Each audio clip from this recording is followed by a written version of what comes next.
Good evening, my name is Shachar Peled, and this is the fourth chapter of our um, series on evolution and faith, in which we show how evolution is the basis of all faith and a criterion for all beliefs.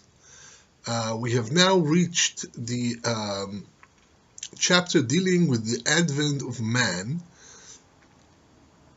I titled this chapter "A Mammal Drinking Milkshake" because while we are mammals, we are far beyond that. And the milkshake, which is seemingly a very simple drink, in fact incorporates many layers of human endeavor, commencing from the metallurgy involved in creating the blender and the cup that holds the milk, through the technology of food that produces milk and ice cream, and through the whole food chain and processing and the support systems of urban locations and the culture that supports all this. All this is involved in a milkshake. It's not such a simple thing, a milkshake. And so this mammal drinks milkshakes. And we will now see how the human is the sixth leap of evolution, taking as its raw materials, like the multicellular organisms of Animalia that we saw in the previous videos, that developed over 600 million years until the point that the human appeared.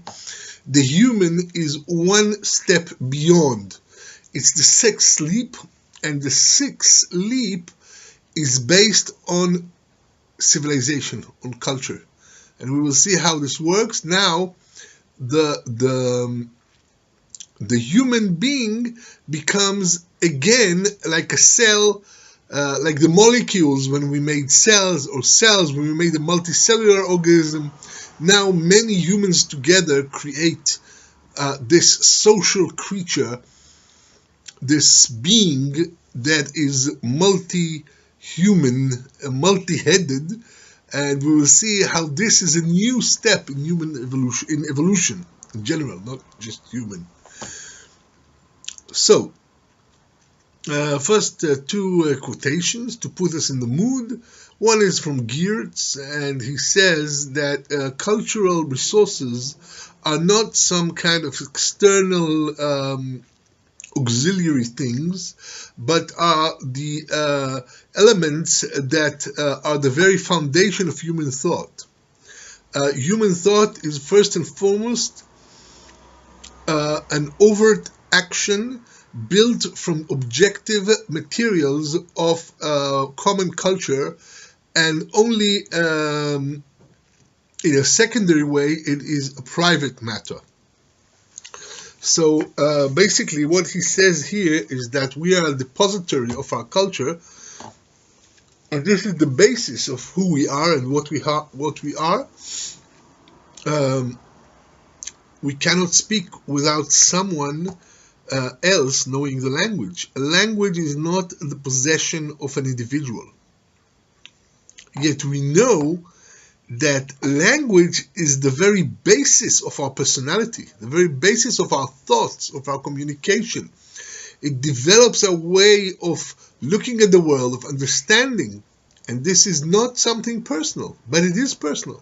It becomes ours, individually ours, but it is taken from society. There is no language of one person. A language is always social.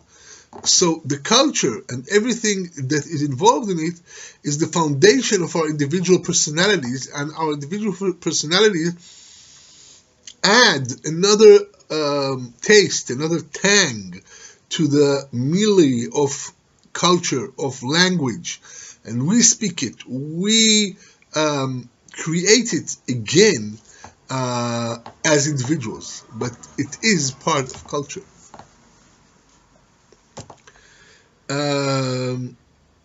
Okay, and now another little quotation. from David Hume about the principles of government. He said, "There is nothing more surprising in the eyes of whoever surveys the matters or the affairs of man with a philosophical eye than the amazing ease in which the many are governed by the few." And there have been many throughout history who have spoken of this and who have tried to overturn it. But ultimately, the many are governed by the few. And we will see how this comes about and why it is. Okay. So now that we're in the mood, as it were, let's begin. The relationship between people are the main leap that distinguishes unequivocally and unidirectionally between the world of animalia and the human. Without other people, there is no human. The other is standing in the center stage of all human experience.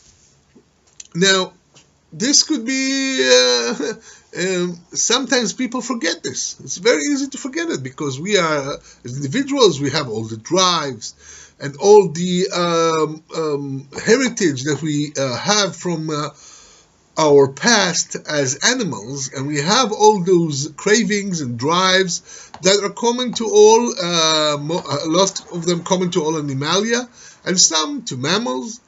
And we forget that we are not alone, we are not single, that everything human about us concerns our relationship with other people. And this is a complete disengagement, a complete leap and difference from the world of animals. Without other people, without an other, there is no language. There is none to teach or be taught. The other is not only the basis of the formation of human personality, it is also the basis of all personal and cultural development, and the basis of all moral creeds. Private egoism is the biological heritage of every man. But what makes a man human is his connection with the general humanity, with others. A common culture is what allows individuals to work together in a coordinated way in order to create and experience reality in a dimension that constitutes the very essence of the human, of what differentiates between the human and the animal.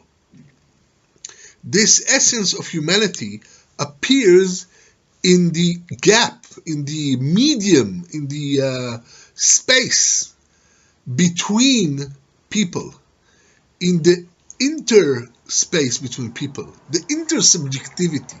One is a subject, another is a subject, and the middle, the intersubjectivity, that is the place where the human is born, in the space between one individual and another. And it is created as a spiritual structure that unites and combines all individuals. Everything we speak, sing, whisper, shout, present, act, write, broadcast, everything we do is from one person to another, from one to another of us. The very inner core of all human experience, of all human endeavors, is other people. The other, as they say in modern philosophy and moral creeds, the other. And indeed, the other is the human.